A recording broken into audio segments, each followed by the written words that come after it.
Hello, everyone, and welcome to this month's edition of Cabaret Conversations through the 92nd Street Y. I am, as always, your host for the series, Michael Kirk Lane. I am thrilled to have this month's guest join us. He is a cabaret warhorse. He has been part of the cabaret community for nearly 40 years. He has over 20 MAC awards in 11 different categories. He has multiple albums. He was the original artistic director of the Gettysburg Festival. He was the president of Manhattan Association of Cabaret from 2006 to 2009, where he now serves on the advisory board. His most recent creation, Ricky Ritzel's Broadway, has won 4 MAC awards as the best recurring series. Please welcome to Cabaret Conversations, Mr. Ricky Ritzel. Hello. Hello, Ricky. How are you? I'm going to add a spotlight for you and a spotlight for me so everybody can see us. Oh, hello. There we are. Look at us. There we go. Now everyone can watch us. And one more guest is joining, so I'll let them into the room. Ricky, I am so thrilled to get to talk publicly about the world of cabaret with you. You and I, over the years, have had many a conversation in the back of a club. Have we ever? And we can't talk about 3/4 of that stuff. I know most of that is not fit for recordings. But Ricky, you are one of the first people who brought me into the cabaret world. When I was first starting to come into Don't Tell Mama as a customer, right, on your nights, and then you took me up to Broadway Baby when you were playing that short-lived piano bar up there, and you were one of the first people who said to me, honey, you should think about doing this thing. Oh, absolutely. Because, I mean, you always sang with me. Mm-hmm. And, I mean, that is the key. It's, you know, whoever comes in and wants to get up and sing something. And then, I mean, you were looking for a job anyhow. True. Very true. But you were one of the first people who really took me under your wing and brought me into in the piano bar fold initially. And then, look at me now. I know, we're still in our living room. I mean, we saw each other at the clubs a couple nights ago. Oh, this is true. Yes. We have seen each other in person. We were both working at Don't Tell Mama on Friday night. Right. Oh, yeah. And Saturday. Oh, yeah. Right. It's the world of cabaret is back. Oh, it is. It really definitely is. It took a hard hit, but I mean, we bounced back like crazy. I can't believe how much. It's funny. The last Broadway, Ricky Ritzel's Broadway. Mm-hmm. So many. It was a packed room, and a lot of people I hadn't seen since before the pandemic. Yeah. And a lot of them came up to me and said, "This is my first foray out, and I wanted to be here at this show and at Mama's." Mm-hmm. There was one woman that almost cried. She was so glad to be back. It's work. I've been working the door at Mama's again, coming full circle many years later. And we've had that emotional reaction from a lot of people, either, whether they're coming to a cabaret show or just coming back to the piano bar for the first time in over 2 years. People are getting emotional being back in that space. Oh, yeah. It's you think of all the life-changing events that we've gone through in the past. Well, I've been doing this for 40 years in New York. And the one that I think of is 9/11. Mm-hmm. And I remember the Loungeliers had a gig at a bar called Hannah's Lava Lounge on 8th Avenue. Mm-hmm. And we played on Tuesdays, Wednesdays, I think Tuesdays and Wednesdays. And I said to Aaron, I don't think we're going to work tomorrow. And the owner called us up at noon and said, "Where are you? You know, we're open." And live music will not be stopped. You know, I mean, I know it's a big fight and struggle now with the competition, with everything from streaming to the videos and YouTube and everything. But I think people want to be out among other people. It's like going to the movies, you know. It's that communal experience. Right, yeah. You want to sit next to somebody. You first came to the city though as an actor. Yeah. You studied theater in school. Mhm. How did Cabaret happen to you, Ricky? Well, when I first started playing the piano, I was 6, Mm, and my mother took me to every piano player that came through Pittsburgh. I saw Van Cliburn, Horowitz, Rubinstein, mm. um, all the classical, and then we went to Liberace. And we dragged my father because he didn't want to go. And he ended up falling in love with Liberace, and we saw Liberace every single year Wow. for 20 years. He would Wow. come to Pittsburgh because he got sick there in the 60s, and the nuns at Divine Providence Hospital took care of him. And he always came back to Pittsburgh. But I remember Van Cliburn, he was on stage for almost 3 hours. Mm, And the only word he said was, after his first bow, was more. Do you want more? mhm. And I said to my mother later on, I can't go on stage and only say one word. No, I have to go into theater. I can't be a concert pianist. There's no way. No. I mean, I Not gonna. can't imagine you trying to play without singing and speaking to us and telling us the stories you have. No, I mean, my teacher taught at Duquesne University, and I was all set up if I wanted to go there, and I didn't. Mm, I didn't want to go there at all. So I went to the Pittsburgh Playhouse, which was run by Point Park University.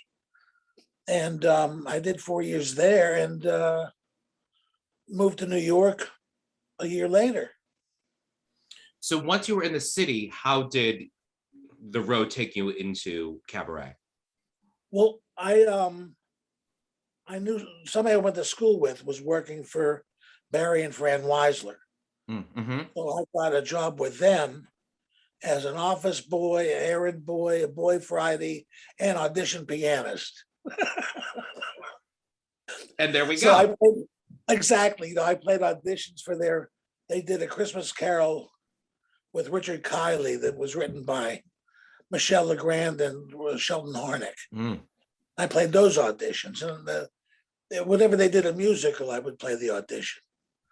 But then I got a job playing in a restaurant called Feathers on Fifth Avenue. It was down like 9th Street and Fifth. It was, it was a very casual place, but I played Monday happy hours there. And then when I did Surflight, I was assistant musical director at Surflight in 1978. And okay. I got to know a lot of people in New York. So I was always coming to New York. And Lisa Hall, God bless her, took me to the Five Oaks in 1978. And I got to know people there. And then I ended up going to the Duplex. Mm-hmm. And that's how I started to know the piano bar people. And then I discovered the Cabaret. So Mm-hmm. getting a job at piano playing was my day job, and I would audition Okay. during the day and then work at night. Work at the bars at night. Yeah. Who were, as you started in the piano bar and cabaret world, who were your early influences? You mean people that I went to see, or Well, let's do both. First, the people who really took you under their wing, but then also the people who you went to see and were like, that's what I want to do. well, I'd made a connection with a piano player that had worked in Pittsburgh, and he introduced me to Buddy Barnes, who had been Mabel Mercer's piano player. And Buddy had a very dry wit, which I know nothing about. And Buddy and I hit it like it was just magic. He became my mentor, basically. And we had almost the exact same voice. He sounded just like me, and I sounded like him. And many a waiter at a coffee shop would say, "Are you two related?"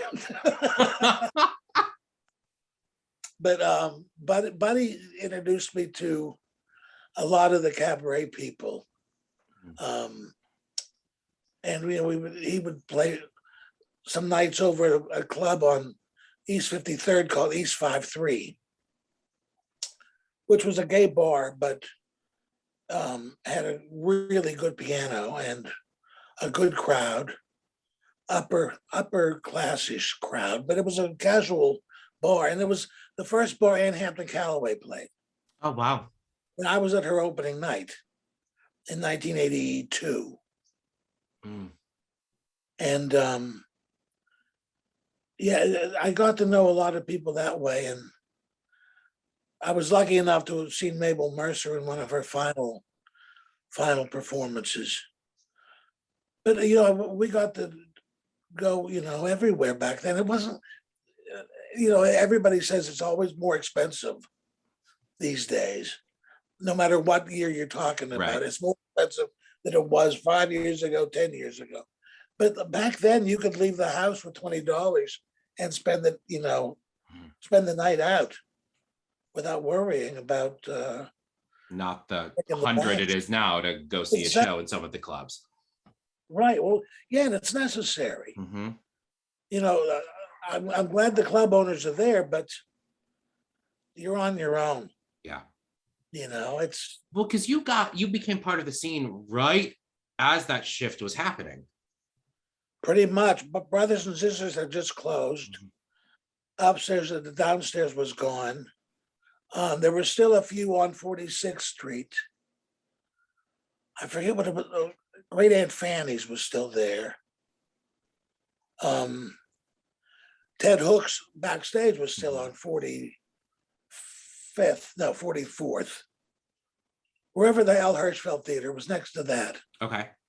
There's a strip club there now. It's 45th, yeah. And those were still around. And yeah, I was lucky enough to have gotten, you never know when these things are going to change, Because there was still the paid headlining slots in the clubs when you were coming in, and then you were here for the transition into the system most of the rooms are under now. The Right. almost pay to play version we're in now. And Irv and Rob, who owned the duplex and Mama's, open Mama's. Right. And Brandy's. Yeah, and then they owned Brandy's. They bought that. They started that because they booked somebody who didn't tell a soul that they were going to be there. And they're paying this person a lot of money a week. But this person isn't doing anything to advertise or not advertise, but spread the word that they were going to be performing. And they would have lost the club if they hadn't pulled back the salaries and made you work for some of the door, But also back then they gave you some of the bar. So you're working on a percentage, But that sort of got whittled away, and now we do what we do. But you're renting a space. Mm-hmm. I mean, some of the clubs have switched. Like 54 has switched back to a guarantee for their headlining acts, and I think Green Room might be, but it's like we're on. You and I've talked before how it's a bit of a wave, the cabaret industry, Yeah. and I think we're on an upswing again. I have no doubt that we are, because, like I said, with the competition, if people want live entertainment, Mm-hmm. the most accessible live entertainment is piano bar cabaret. It's not as if you can pay $2 to go to Carnegie Hall. Right. And there's always something going on. There's always Mm-hmm. a show going on. And I think, if anything, the rooms changed. For example, the duplex changed their upstairs room to make it much more loungy, I I haven't been in since the remodel. No, And I they heard named it, and they named it for Jan. Yeah, yeah, It's now Wallman's upstairs. right. Uh, That's cool. Ricky, to me, you and I, when I teach cabaret history, I say this about you that you kind of bring in from the history of cabaret two different lines that you come from. You know, obviously Steve Ross is still with us, and you have some of that in the Bobby Short, but you also have like the Nan Blackstone and Madame Spivey and the sophisticated songs. Which one do you feel that you fall more? Do you really feel like you bring the two styles together?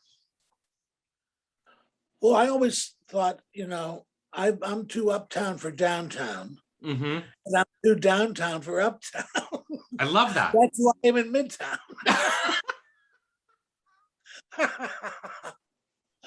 I'm very comfortable doing the Steve Ross, Bobby Short thing, and Steve I've known for years. Mm-hmm. Because you two hit the city around the same time, right? Well, yeah, he was playing at Ted Hooks. Yeah, he was a few years before you, but not by much. Right, right. And then he got the gig at the Algonquin, Mm-hmm. and then he was taken off, from there. But I think it's funny because Bobby Short used to come into Helen's, Judy's on 8th Avenue when Loungeliers were playing. And he loved the Loungeliers. And I said to him once, I said, I met you, I'm a piano player. No, I'm like, not like you, but I do what you do. And this is a thing that we did started just for fun when lounge music became something popular again. And he said it reminded him of the days in the late 60s with the clubs that were opening around New York, like La Bibliothèque and all of these discotheques, as they were called back then. And he loved it. He loved that mod music, that whole 60s thing. And I was so surprised when he walked in that first Monday. I got very nervous. So yeah, I mean, that's a whole other animal, Mm-hmm. and I love that kind of music too. But as Buddy Rich once said, as he was being led into the emergency room, is there anything you're allergic to? And he went, country music.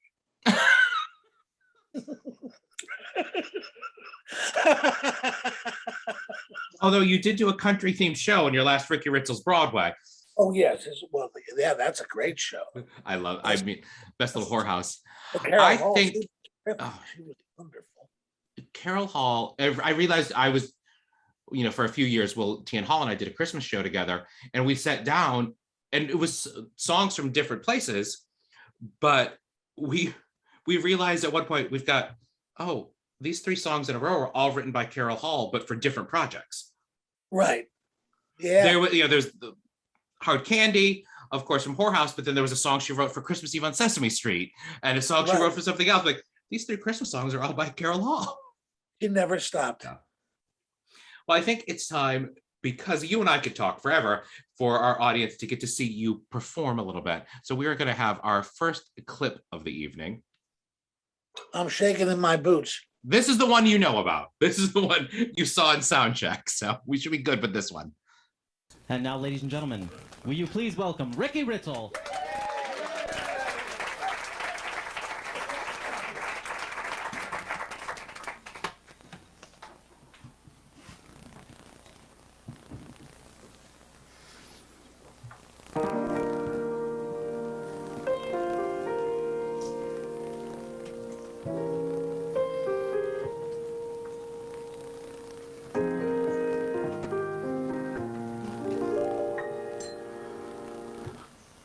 Does your mother realize the stork delivered quite a prize the day he dropped you on the family tree?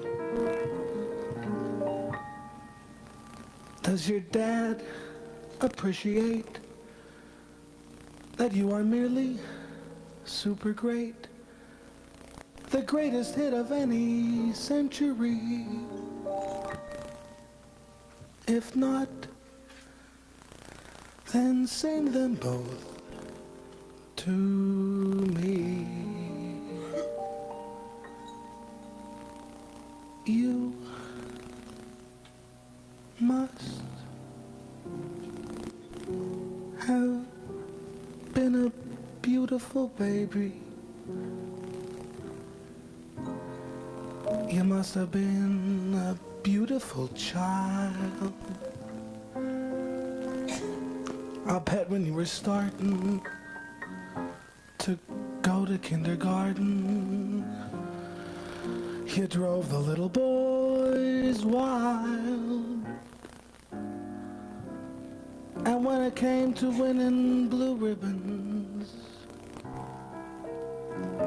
I'll bet you showed the other kids how. I can see the judge's eyes as they handed you the prize. I'll bet you took the cutest bow. You must have been a beautiful baby. 'Cause baby, look at you now. You must have been a beautiful baby. You must have been a beautiful child. I'll bet when you were starting to go to kindergarten, you drove the little boys wild. And when it came to winning blue ribbons, I'll bet you showed the other kids how. I can see it in their eyes as they handed you the prize. I'll bet you took the cutest smile. You must have been a beautiful baby, 'cause baby, baby, baby, baby, baby, look at you now. Ricky Ritzel. I love that clip so much.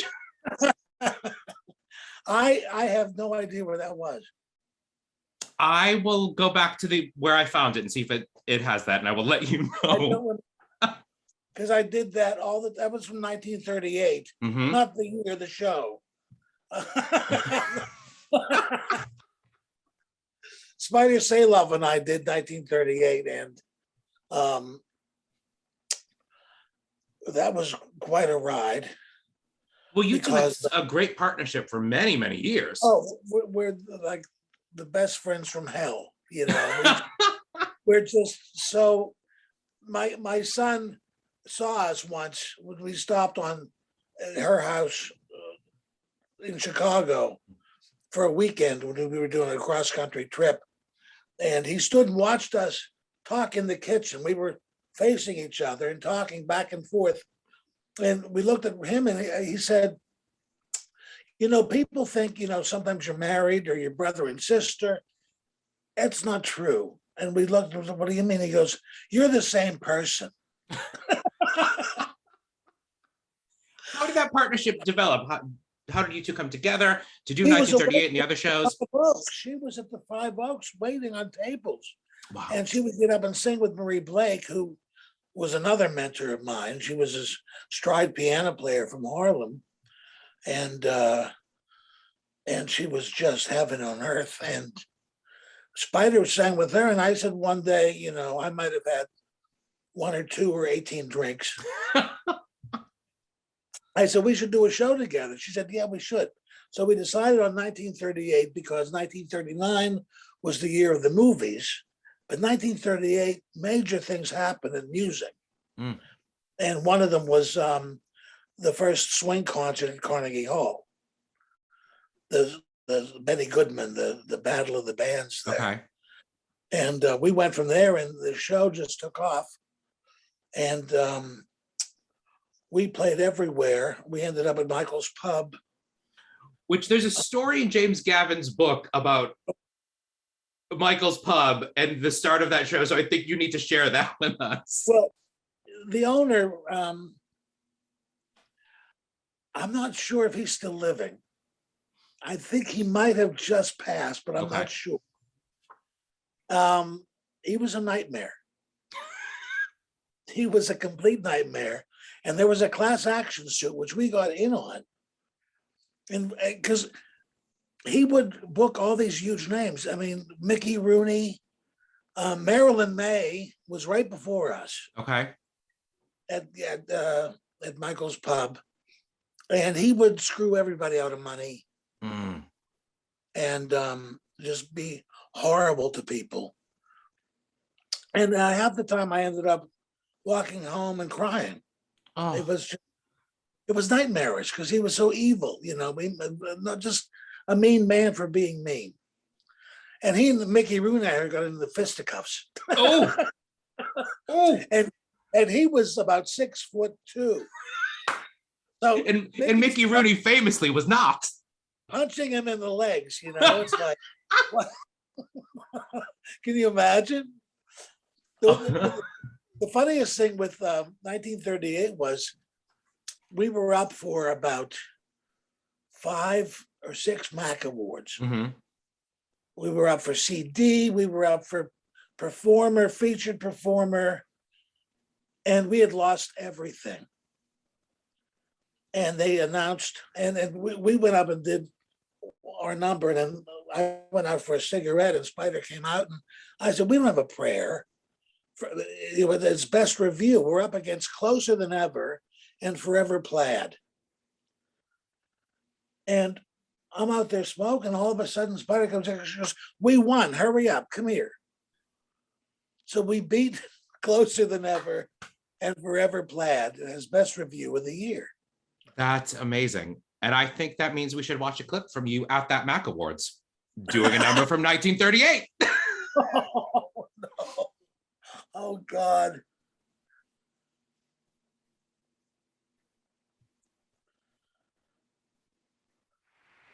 The 1990 Mac Awards. Will you please welcome Spider Saloff and Ricky Ritzel from 1938.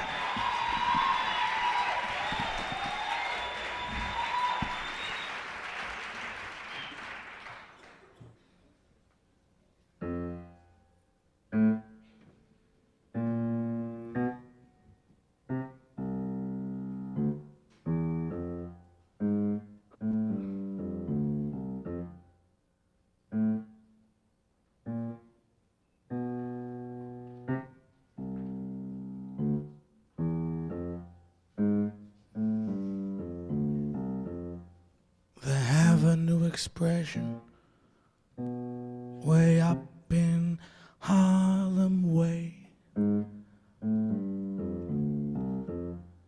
that tells you when a party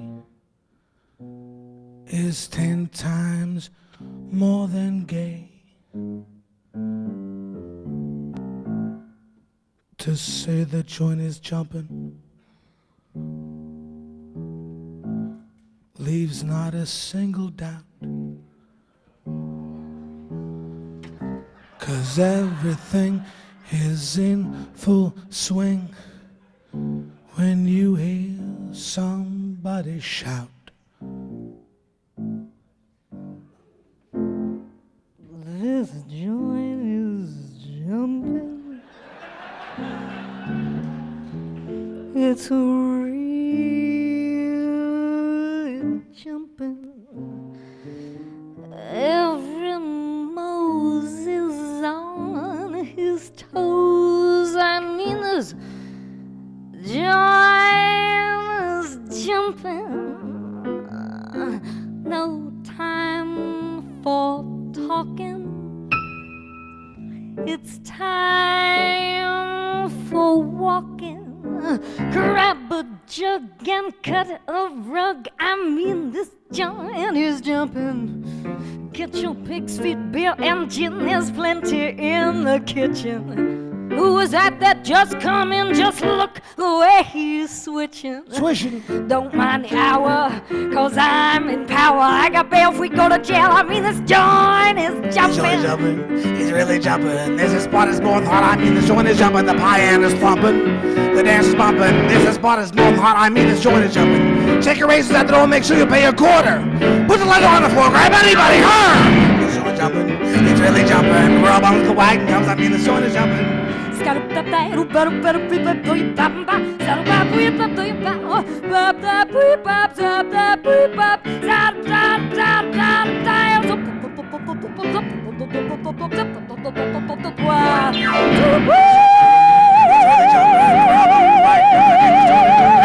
bumps and wagon comes, I mean the joint is jumping. Real bumps and wagon comes, I mean the joint is jumping.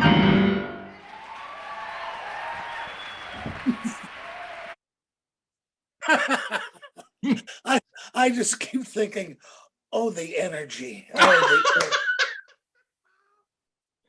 Oh, wow. that show. And I saw bits. You brought some bits of your old Spider shows back 5 or 6 years ago. The two of you did a run at Yeah, Mama's. We did a few, numbers there. And Lenny had us recreate that number Mm-hmm. at the Night Awards a couple of years ago. Was probably 10 years ago. So we've talked about some solo shows. We've talked about working with Spider and other duos, but you've also done a lot of work as just an accompanist and a music director. With a wide range of artists. You've worked, from Miss Julie Wilson and Annette Fabre to Miss Coco Peru. Yeah, I played for all the drag queens that have now headed big. Varla Jean, I was Varla Jean's first piano player. I was Jimmy James's first piano player. And I played for Coco. We went around the world. We did London and Lisbon. And Varla I have a very, very tight relationship with, because he would just, the imagination on that guy is incredible. He thinks of the whole thing of I dream a little dream of cheese instead of me, and downing a whole can of liquid cheese while he's singing. It's just amazing. But to go from, Miss Coco and Varla Jean to then working with Julie Wilson. Oh yeah, but I'm not. I was going to say there's not much difference. The thing is, it's music to begin with, and I being a performer as well as an accompanist, I can sort of gauge if there's a laugh coming. I can watch and breathe with you. That's why it was so hard during the pandemic to record songs for students, because I'm supposed to follow them and I want to hear how they breathe. I want to hear how you do something. And that's why a singer is a singer, and music is music, and that's the basis of all of it. That's why it's so easy to go from one style to another. Do you approach work when you're working with an artist to craft a whole show as their music director? Do you approach that differently than when you're approaching a solo show for yourself? No. If there's a method or a formula, it starts with the idea. And then if anybody's planning a show around what they're doing, and it involves me, I'm there to help whatever you need, and anything from ideas to, the way a song should be done or order and any of that. Because I think if you can't force it either. You know, it has to come natural. I've had friends and performers and friends who are performers say to me, I don't know what show to do next. I was thinking about this, thinking about that. And I said, don't push it, you know, let it happen. Because unfortunately, I've been involved in a couple shows that I shouldn't have done because they were pushed, you know, and it wasn't meant to be. Do you think that's part of, and I've talked about this with other guests in the series, that the part of this art form of cabaret is you can't push it. You have to have a reason, an authenticity to make it work. Oh, absolutely. You have to, there has to be a fire in your belly about the subject that you're singing about. And you know, some shows, they all have to have themes and through lines, you know. They can just be, you know, as loose as you want it to be. The thing about cabaret, which I adhere to, and some people I know get angry with me because I'll go to a show and I might say to them, that show had no edge. There was no edge in that show at all. You know, and here's a song I like. Here's Aunt Martha's favorite song. Here, okay. I think cabaret, you need to honor cabaret by having an edge. Cabaret was started as a protest. Yeah. You know, and they could get away with it in a basement in Paris. And I don't want to see something where it's just, unless it's a personality with what's going on, you know. Like, you know, Dietrich didn't have a theme, but Dietrich was Dietrich, you know. You know, I mean, Sidney Meyer, I don't care what he does, I'll go see it. Yeah. You know, but I mean, if you're just starting and you better have an idea of what you want to do, you know, as far as I'm concerned. I agree completely. Sidney is someone that I point to often when I'm teaching, as he is someone who maybe, and I've said this to him so I can say it publicly, he's maybe isn't the most classically trained voice that you would think of, but he has a personality, and the way he interprets a lyric, the audience eats out of the palm of his hand. That man interprets a lyric and has such intention in the way he communicates a lyric and a story to the audience.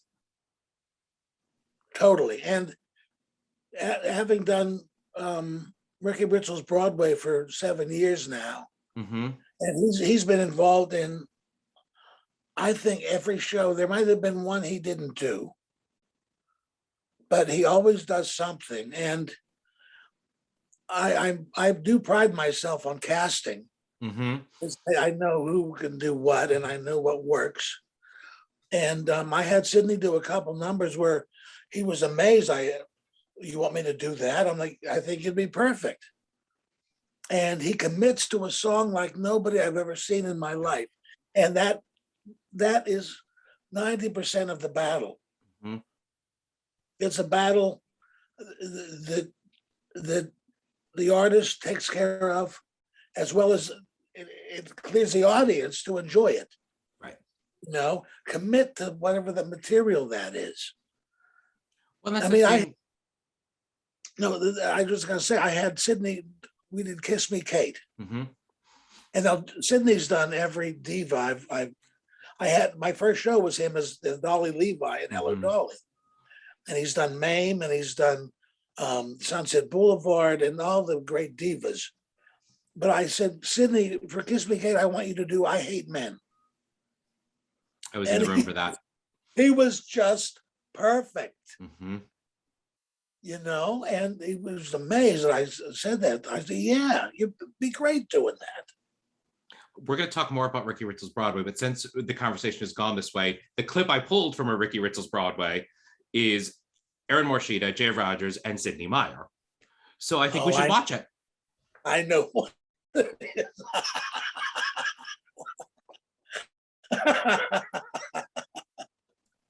Was inspired by several paintings by Marc Chagall. Harold Prince assumed the role of producer from Fred Coe, and at Stephen Sondheim's urging, Jerome Robbins became the director. Sondheim had heard the score at a party. Zero Mostel became Tevye after Walter Matthau, Eli Wallach, Rod Steiger, Tom Bosley, Jack Guilford, Danny Thomas, and Alan King were all considered.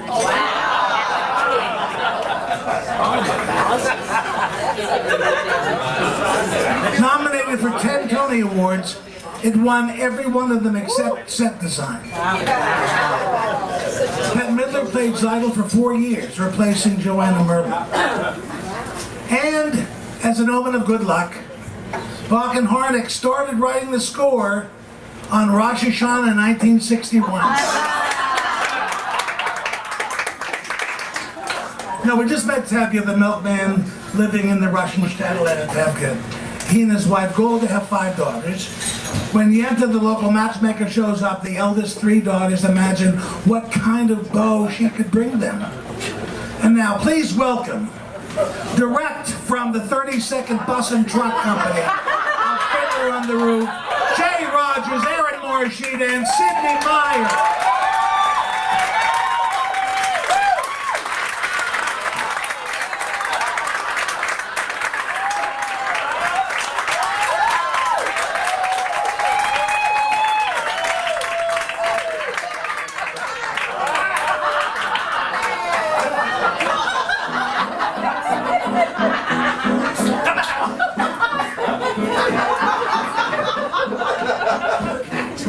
Matchmaker, make me a match. Find me a find, catch me a catch. Matchmaker, look through your book and find me a perfect match. Matchmaker, I'll bring the veil, you bring the broom, slender and pale. Me a ring, for I'm longing to be the envy of all I see. Make him a scholar, for Mama, make him rich as a king. For me, well, I wouldn't holler if you were as handsome as anything. Make me a match, find me a fine, catch me a catch. Night after night in the dark I'm alone, so find me a match of my own.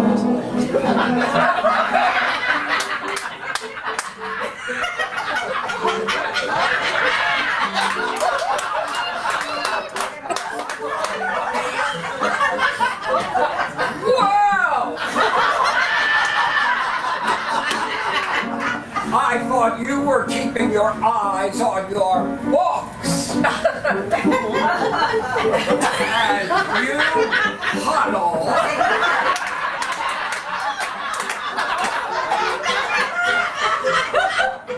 I see you're getting moist over the rabbi's.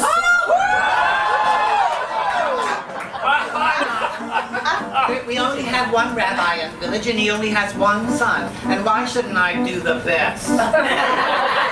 Because you're trash! You're from a poor family on the wrong side of the shtetl.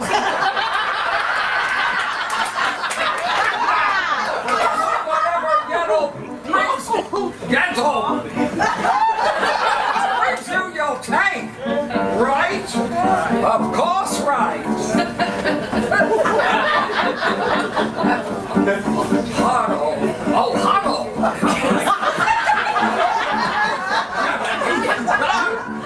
He's handsome. He's young. He's 62. But he's a good man, a great judge. True. I promise you'll be happy. And even if you're not, there's more to life than that. Don't ask me what.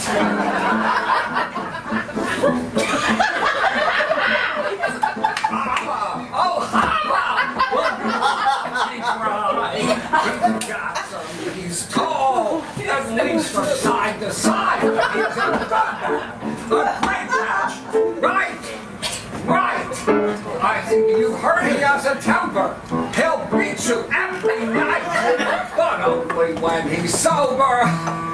So you're all right. Did you think you'd get a prince? Well, I do the best I can. With no dowry, no hymens.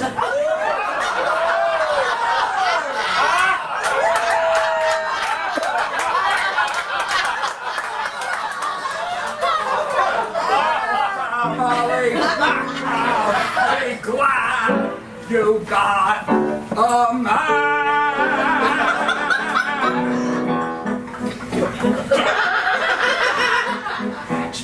Matchmaker, you know that I'm still very young. Please take your time. Up to this moment, I misunderstood that I could get fucked for good.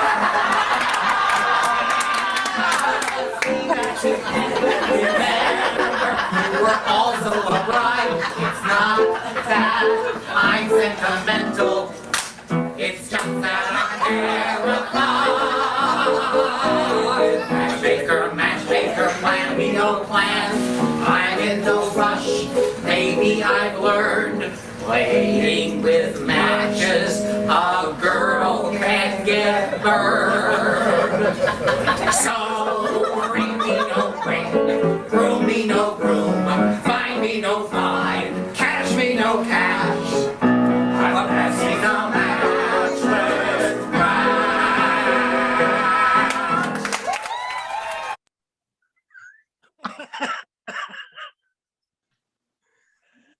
Today, when I was deciding which clips I really wanted to have available, I was like, well, it has to be one with the three of them. Oh yeah. That just shows Ricky Ritzel's Broadway in all its glory. Well, I mean, they did the stripper trio in Gypsy for me. They did amazing Tea Party from Dear World. They did the whole thing, and it was astounding because that is not easy. Those three different songs, doing them together, not easy. And for them doing this, I mean, when there's a trio involved, there they are. Well, they did Everybody Ought to Have a Maid from Forum as well. With Lenny and just Lenny. It was the three of them and Lenny, I think. And Warren did it too. Warren's that one? Okay. So you work with so many different performers for Ricky Ritzel's Broadway. You bring in people from all different parts of the cabaret world, from the jazz world, some Broadway coming in. Oh, yeah. What draws you to a performer to ask them to come and do a specific show with you?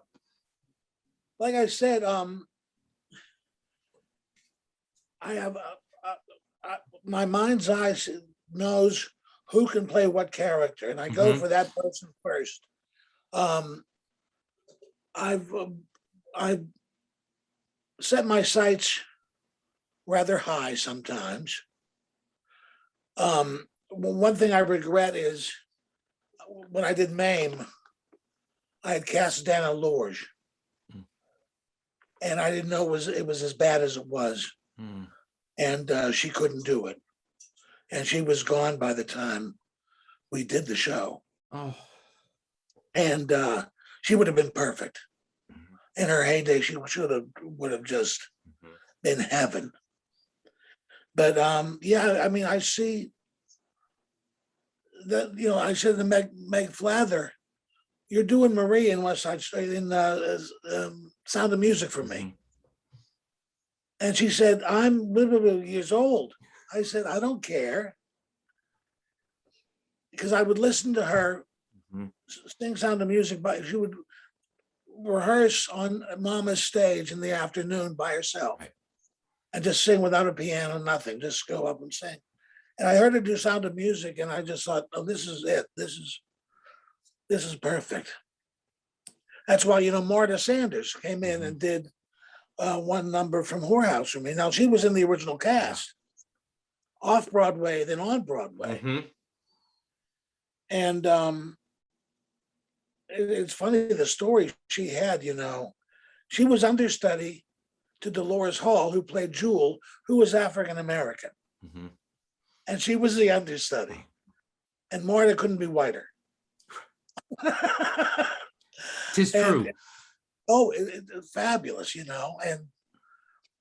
and yeah, I've been very lucky with knowing some, including you, some amazing performers to do my shows. And then there's so many of you that I'll hand you a show and you never heard of and say, all right, what am I singing? Yeah.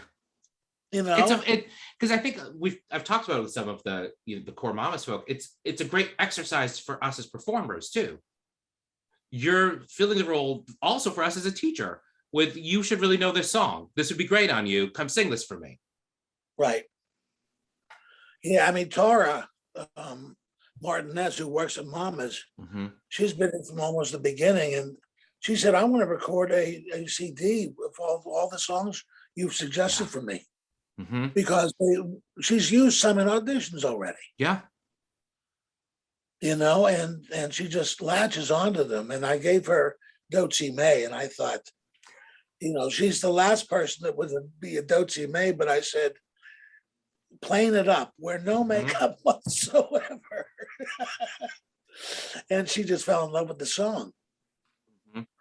Because I saw Carol Hall do that song she took over for the lead when the lead left. And I mean, it's quite a score, but Such a good score. I've been lucky and the people have actually said to me, when you're going to run out of shows soon. No. I said, well, we've done 156 different shows in the past 7 years. And I said, there's a lot of clinkers we haven't hit. We did most of the big ones. There are still some posters on the wall at Joe Allen's that you haven't touched yet. Oh God, yes. Via Galactica. But I mean, it's so much fun. I'm so glad that this show has a life, Mhm.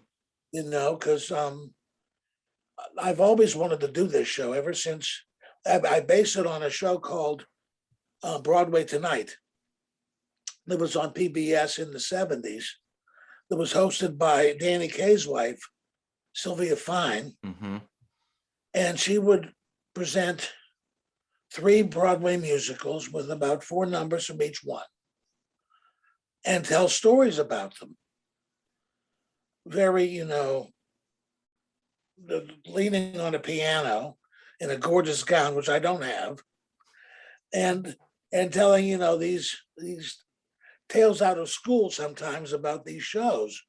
But, her cast were, anything goes with Ethel Merman. Right. Company with Richard Chamberlain and Bernadette Peters, stuff like that. And that's pretty much what we're doing, So It's, and like I said, it is, you have taken the role as, we'll say, an elder statesman of Cabaret, that you're also now teaching my generation and the generation behind me about some of this music that would be lost to us. right. Oh yeah, I mean, these shows that I do, especially the bombs and flops, they're Mhm. never going to get revived, Right. ever. They'll do concert versions of things like Grass Harp and Baker's Wife, Mhm.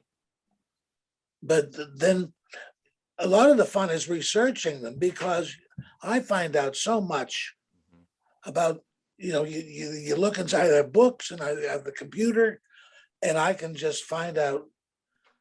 The more I find out, the happier I am, because it's just Oliver opened in Houston, Texas on the road. The guys weren't done painting and building the set by the time it opened. So they're on stage building during some scenes. My God. And at the curtain call, they took a curtain call with the cast. Oh yeah, Oh. yes. like that. You read about that. I'm like, how come I never knew this? How come this has been kept from me? In the same vein of you bringing these songs or some of these shows that we wouldn't know to us, are there performers from your time in the 40 years of Cabaret, or even before when you were seeing shows, that you think don't get the recognition in the canon that they should anymore? That we should be out researching, this is a performer that Cabaret performers today should know and don't? I think it depends what you're doing. I mean, if you should be looking at people that do what you're doing. I mean, it's sad whenever somebody moves to New York to be a star on Broadway in a musical comedy and they don't know who Ethel Merman is. Mm-hmm. And I've heard stories that happens. Yeah. You know, but I think if you want to be somebody who sings opera and musical theater, you can easily look at Helen Trauble, who basically got fired from the Met for performing in Vegas. You know, and I think the research is really what counts. You know, and now that you have the computer, everything's at your fingertips. I mean, that was the genesis somewhat behind putting this series together, and then also the Cabaret history class we do through 92Y now, is our world of Cabaret wasn't that documented. Outside of James's book and Bob Harrington's book, and you and I had a conversation about this when the Y asked me to do this series, about where I should start my research to put this series together. Book was that's comprehensive. You know, you want to read about Cabaret, you read Jim Gavin's book. You want to read about Broadway flops, you read Not Since Carrie by Ken Mendelbaum. You know, you go on from there. You want to read about any Broadway season, read the season by William, what's his last name? I don't know that one because I don't know that book. His brother wrote Follies. William Goldman. Okay. Yeah. And for those of you watching tonight who are here because you're interested in the world of Cabaret, the book we're talking about of Cabaret is James Gavin's book, Intimate Nights. Get the revised version because that goes a little later in time. It is such an amazing book and insight into where this art form came from. If some of you who are in the room have taken the Cabaret history class, and I talk about that book every week in that class, because of so much of the history, that's the best documentation of it. But that's also why this series exists, to get people like Ricky Ritzel who have the stories and the history and get them recorded. Absolutely. I mean, and believe it or not, when that first book, the first edition of his book came out in 91 or 92, maybe 91. Mm-hmm. That was the very first time a book about Cabaret had been written. You know, and then that's a long time for things to build in New York. I mean, it was such a New York phenomenon, you know. Even to this day, I know no cabarets in certain cities, you know, and some only have one. Look at Boston. I think they only have Club Cafe and the Napoleon Room. Chicago's got 2 now?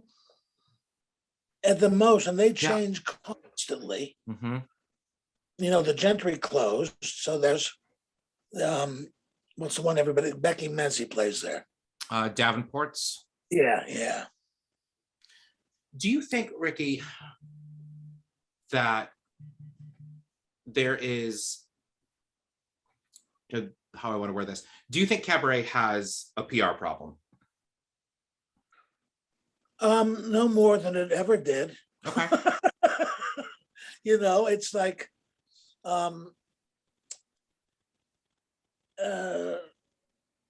people that find out about it are the ones that want to find out about it. Mm-hmm. You know, a lot of people stumble onto Cabaret. Right. as audience members, because I mean, look at mamas. Don't tell mama. I work on Mondays when there's not much going on. Sometimes there's a show, sometimes there's not. But I'll get people coming into the bar and say, what goes on in those back rooms? Right. And I would say, the shows go on, and what kind? And I would explain. And they all look interested. And I'll tell you, Mama's is the only place I could remember that I've gotten walk-ins for my show. My show last month, a guy came up to me outside afterwards who was there with 3 other people, Asian. I think they actually came from Japan that day. He was very highly educated, had a great American accent, or he spoke pure English. It was amazing. And he said, this is his first trip to New York, and this is the best show he's ever seen. And he'll always think of this show when he thinks of New York. I remember that party. Yeah, They came in and asked what was happening. And I told them that your show was happening, and they were so thrilled after. Oh, Randy said they were just beside themselves. Mm-hmm. They loved it. They just thought, this is what New York is all about. And that is the highest compliment you can pay me. If anything I'm involved with has New York written all over it, I'm a happy man. Yeah. Is there, in the same vein that I asked about performers that you think people should know or research, who to you are currently the performers who are the epitome of the art form of cabaret? Besides Sydney.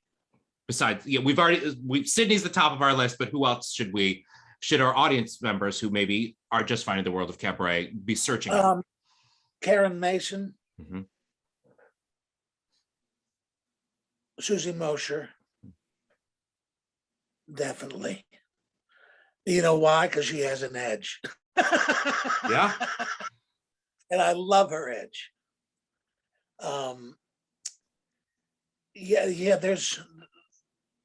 There's amazing performers out there now, and take a chance. More and more people are discovering cabaret. Mm-hmm. Younger people, it's funny that, like I said, with the walk-ins at Mama's, and even if you get as far as the piano bars. Because when I first started the Broadway show, people would say to me, where did you find these performers? Yeah. And it was John, Tommy, Laura, and Tara. And I said, go next door. Go through that door right there. There's a piano bar. They're going to bring you a cocktail and sing a song. Mm-hmm. You're kidding. No, they work there.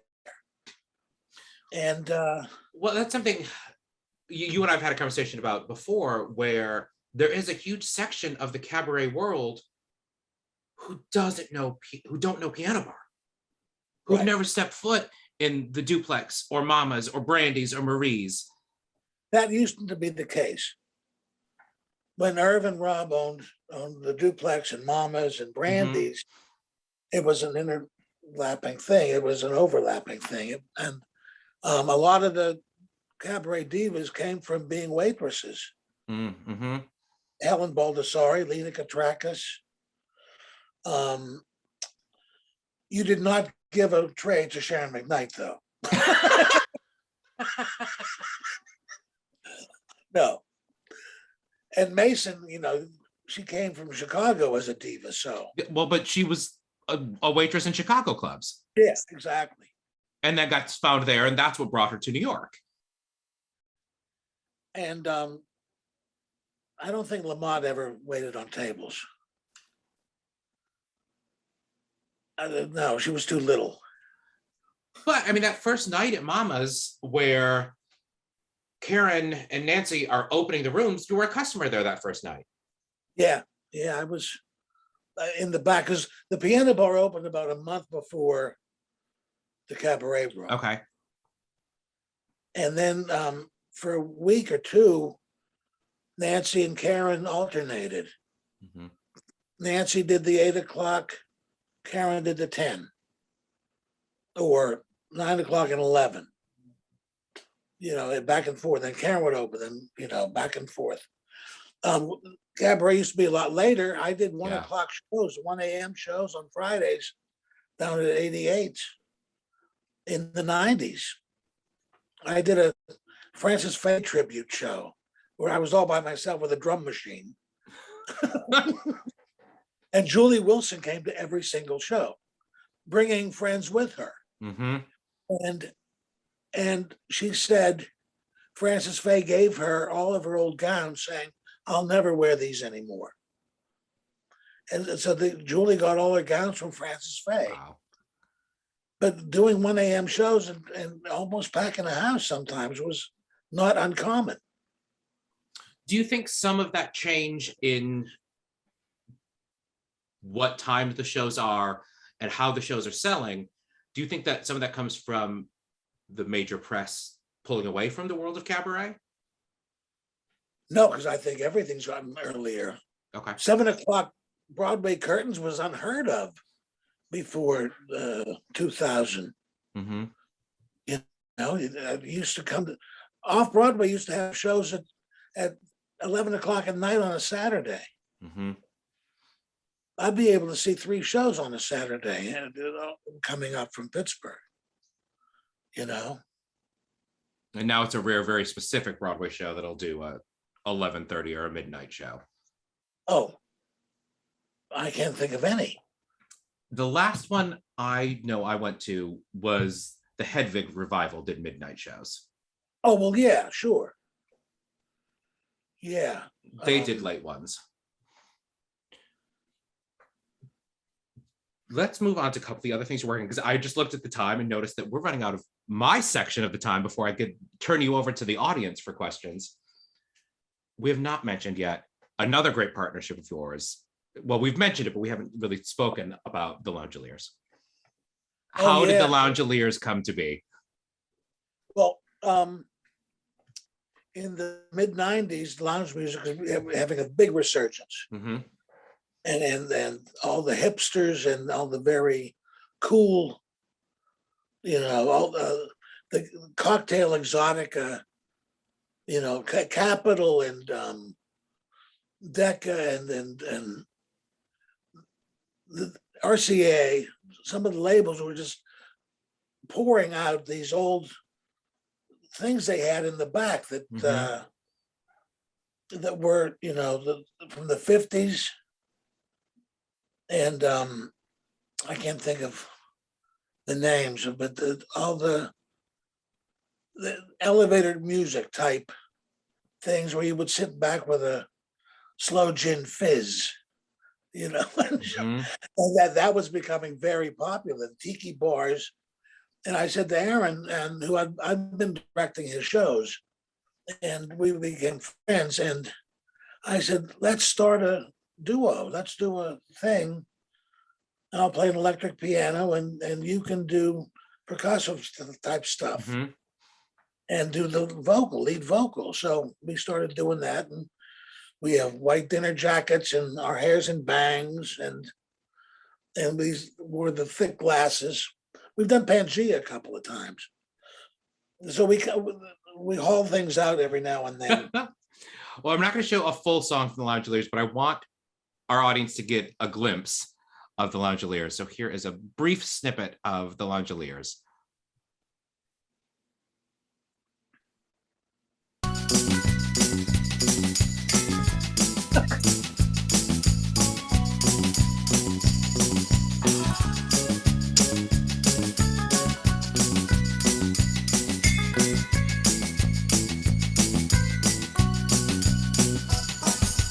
Every night in my dreams, I see you, I feel you. That is how I know you.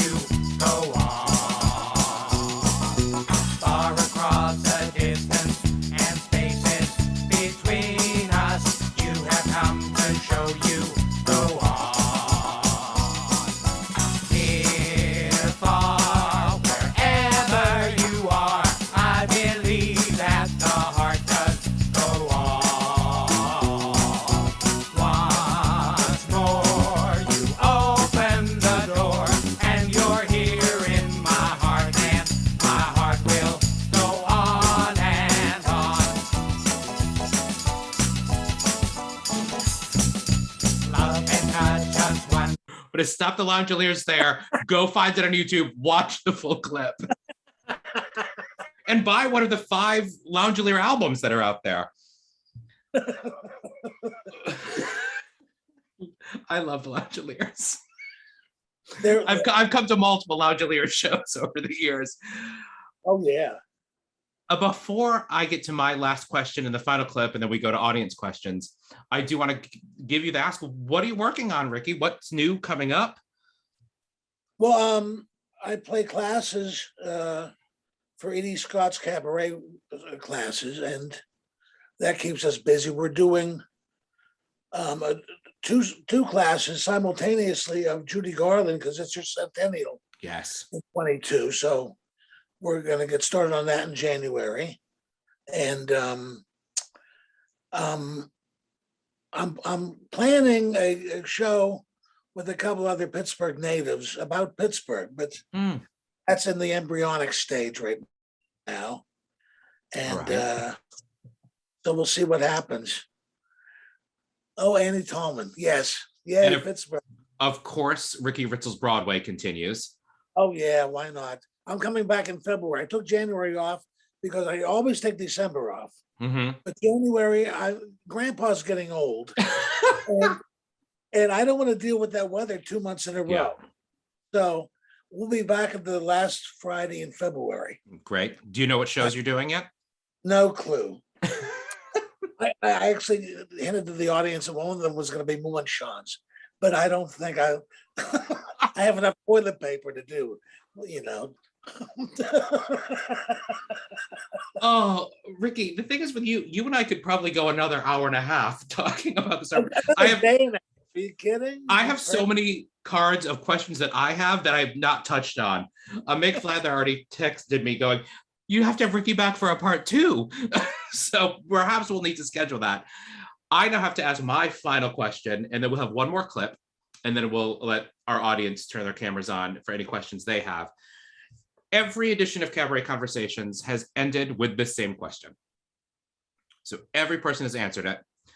In a couple of sentences, what is cabaret?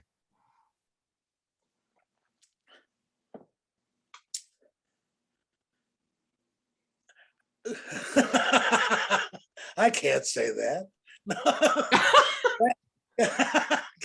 Cabaret is the hidden art form that your mother doesn't want you to talk about. You know, it's one of those that it's very unique, and it's anything goes. You can. Some people think I'm a little radical, but I think if I've offended at least one person in my cabaret shows, I'm a happy man. Because it should go against the grain. It should really be here's something to think about. Right. That isn't necessarily run of the mill, you know. You know, even my Broadway shows, my partner always says, you know, there's a very thin line between really doing good, a great show, and total disaster in your show.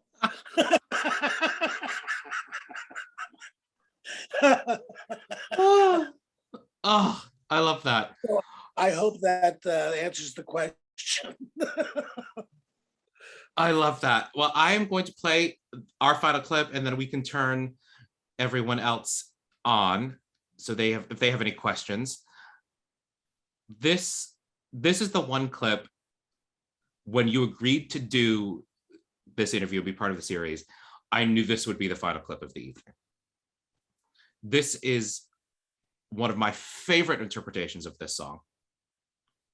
And now that we've lost the composer so recently, it's even more fitting.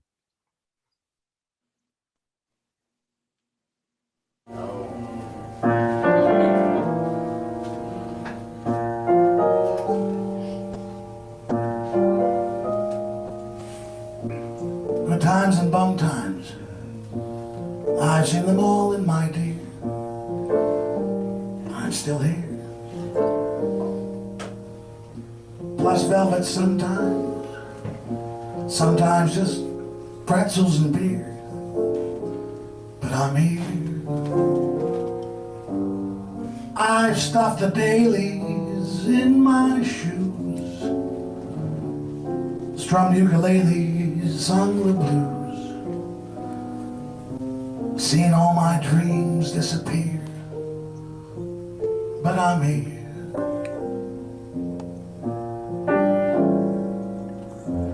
I slept in shanties, guest of the WPA, but I'm here. Dance in my scanties, $3 a night was the pay, but I'm here. I've stood on bread lines with the best, watched while the headlines did the rest. In the depression, was I depressed? Nowhere near.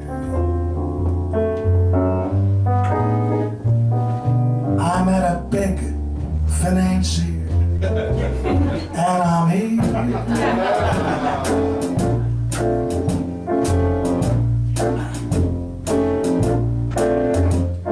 I've been through Gandhi, Windsor and Wally's affair, but I'm here. Amos and Andy, Mahjong, and platinum hair. I'm here. I got through AB's Irish Rose, 5D on babies, major bows, had heebie-jeebies for BB's bathysphere. I've been through Brenda Fraser, and I'm here. I've gone through Urban J. Edgar Hoover, gee, that was fun and a half. Went through Herbert J.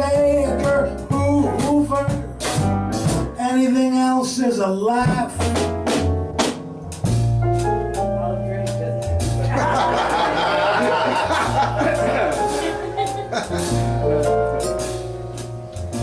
I've been through Reno, I've been through Beverly Hills, and I'm here.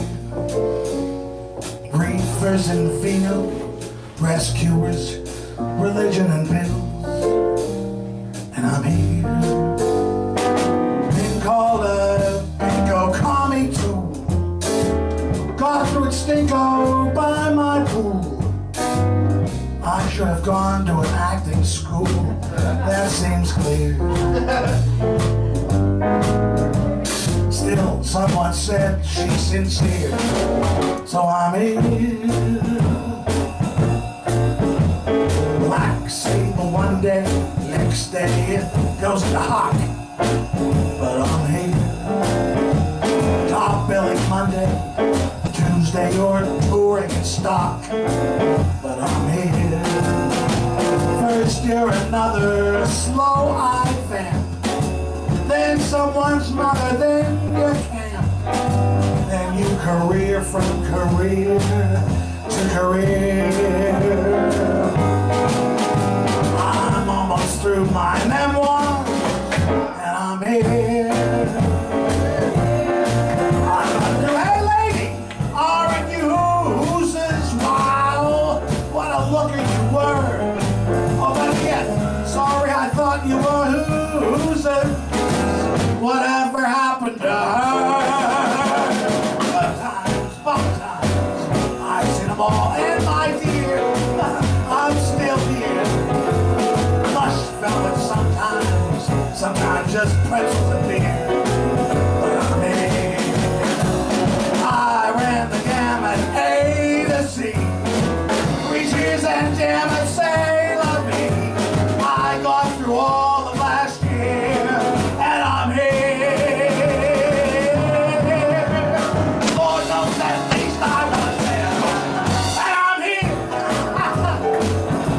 Lord knows here, I'm still here.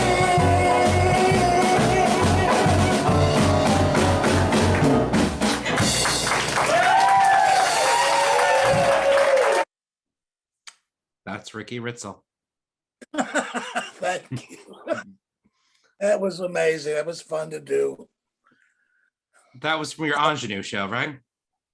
Yep. I came to that show a second time just to hear you do that number again. Oh, that was pretty amazing. Ricky, And, I'm so glad that you are part of the series, that we have some of your stories recorded now. I can't The get ones out we of can, it. the ones we can tell in public, at least. I'm going to invite all of our audience, if you would like to, you can turn your cameras on. If you have a question, just give me a little wave and I will ask you to unmute yourself so you can ask Ricky a question. We've got about 10 minutes we can do. So if you have something to say, wave your hand and I will invite you to unmute. Anne? Oh, you unmuted, so I thought you had something. Oh, I'm sorry. I fucked up. Okay, then. Meg? Meg's waving. Go ahead, Meg.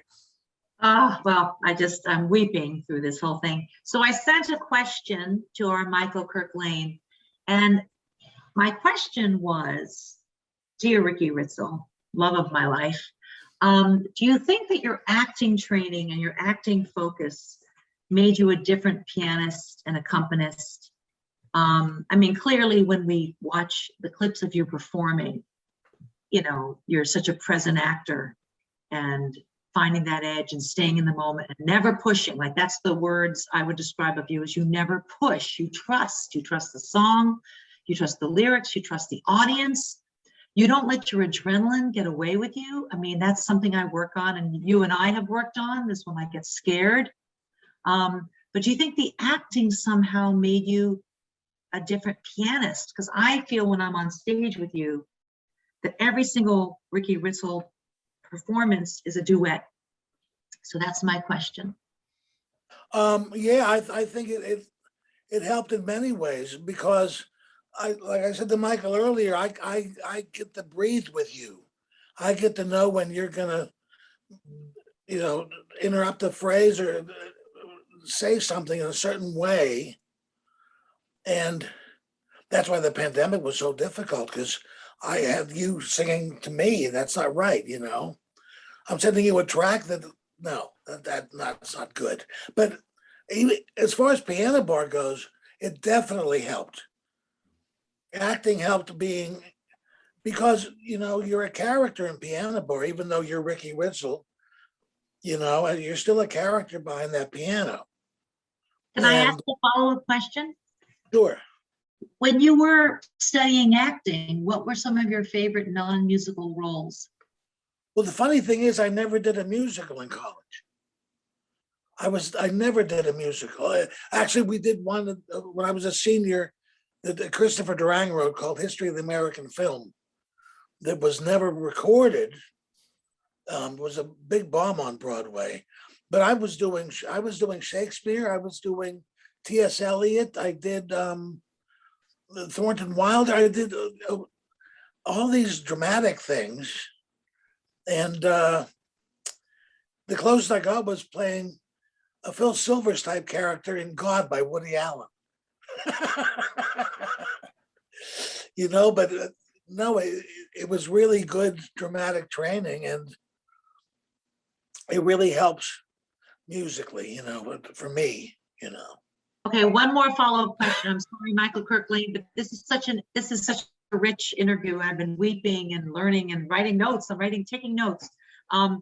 What helps you not push, and what helps you not show that you're afraid? Well, it's definitely 90% of it is confidence in the material and really knowing what you want to get across with this song. It's like a monologue, you know. You have to know what you're talking about and really believe in what, or your character has to believe in what that monologue is saying. You know, I'm a lyric person as well as a musical person. And, you know, Johnny Mercer is my hero. And, I think,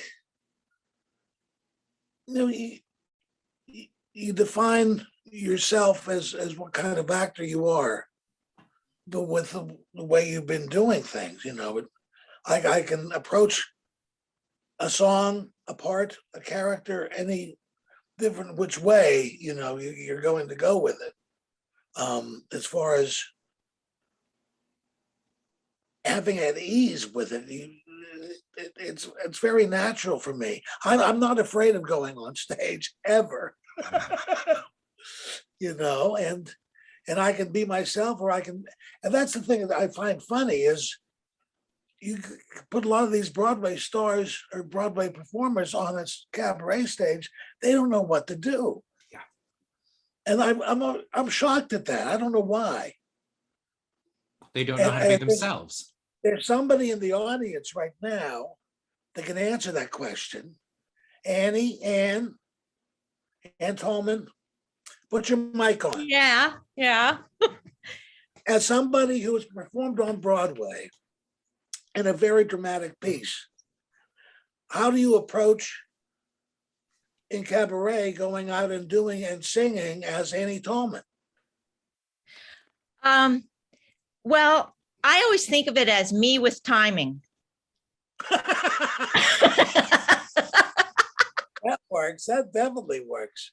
Yeah, just a heightened version of me, but it's got to be authentic. But then you know your beats and stuff, you know. Right. And like how a joke should land, and a story and storytelling. Acting is storytelling, but you're telling a story as yourself. And I also approach parts and songs the same way. The lyric informs everything. Exactly. That's just it. Oh, I'm glad you were here to answer that question. Oh, and by the way, I've been working on a parody of Pardon My Southern Accent called Pardon My Pittsburgh Accent. Perfect. Johnny Mercer. I've got to hear this. Oh, wonderful. Any other thoughts or questions? Yeah, but I don't know what happened to this. No, you're good, Lisa. We can hear you, so you can go ahead. I suddenly can't see myself. I wonder why, but maybe that's not important. No, it's You're on top of the grid. No, I'm not my grid, maybe your grid, but it's okay. I can't believe this. It doesn't make sense. But anyway, oh, here I am. I'm back. Oh, by the way, I want to tell you something, Ricky Ritzel. You know, Yes. you definitely are not going to remember this, but I think about, God knows, it could have been 40 years ago. I was in a club with a boyfriend of mine, and I actually got up and sang a number with you. And it was the song called Morris, about a woman who falls in love with an ape. Oh, yeah. Okay, then what club was it? I don't know. I only know that you were in the there was no stage. You were at the piano, and I was standing at the bar right across from you, within about 6 feet. So I can't remember the club though, but there was a bar, and we were all people were standing at the bar, and it was like 6 feet across from where you were playing. But anyway, I remember that song was that by Murray Grant wrote that? Yeah. Oh my God, I haven't played it since then, I don't think. But you did a good job. You played it perfectly. It was wonderful. You did a great job. But anyway, enough about me. Let's talk about me. Enough about you. Let's talk about me.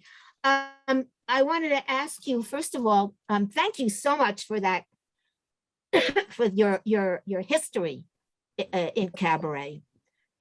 Very interesting. Thanks for, as they say, thanks for sharing that. But I'm wondering, since you are a pianist, have you written any songs yourself?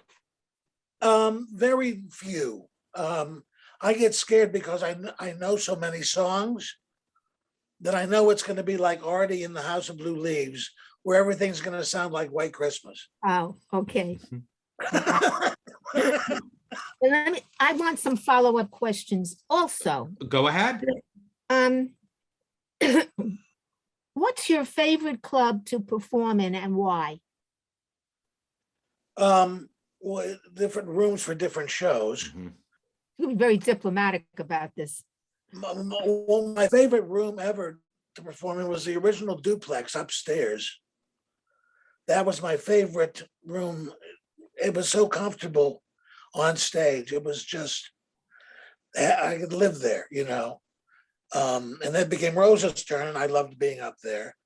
And now the new room at Mama's is sort of like that. It has that same feel, the brick room.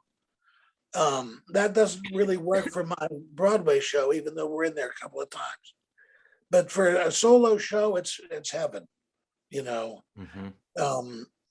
The Metropolitan Room was interesting because it was so open, Yeah. you know, it's a lot more open.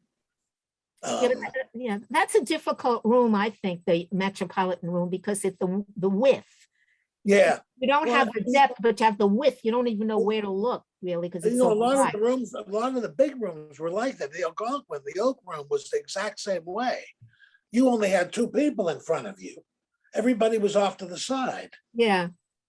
You know, it was very strange. Yeah. Well, let me ask the last follow-up question. All right. That is the last. And that is,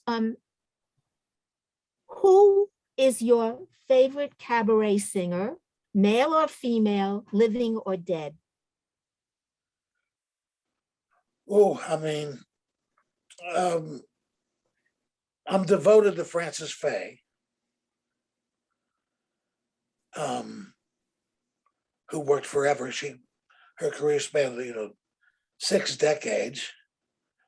Mabel Mercer, I bow to all the time. Bobby Shore was heaven. Yeah, you know, Alberta Hunter, I used to go see every night down at the Cookery when I had a chance. There's so many. I mean, there's not one particular.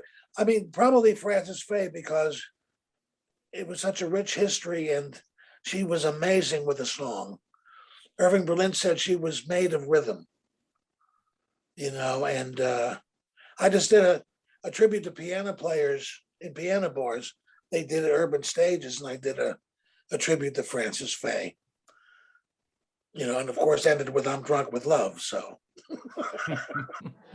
Thank you. Well, thank you. You speak of her rich history, but you have shared so much of your rich history with us tonight, Ricky. Before we say goodbye, I do have a couple of announcements from the Y that I have to do. Cabaret Conversations will continue in the new year. January, we will have Sherry Eaker and Roy Sander. In February, we will have Adam Feldman. And in March, we will have Marta Sanders. Those subscriptions will go on sale within the next couple of weeks for those. The cabaret performance classes through the 92nd Street Y will have both a virtual and an in-person version starting in February, and the cabaret history class will begin again in February virtually. This recording will be available for purchase starting next week, and it will be on the website with every previous edition of Cabaret Conversations. So go and check those out for some of the people you may have missed who have been part of the series thus far.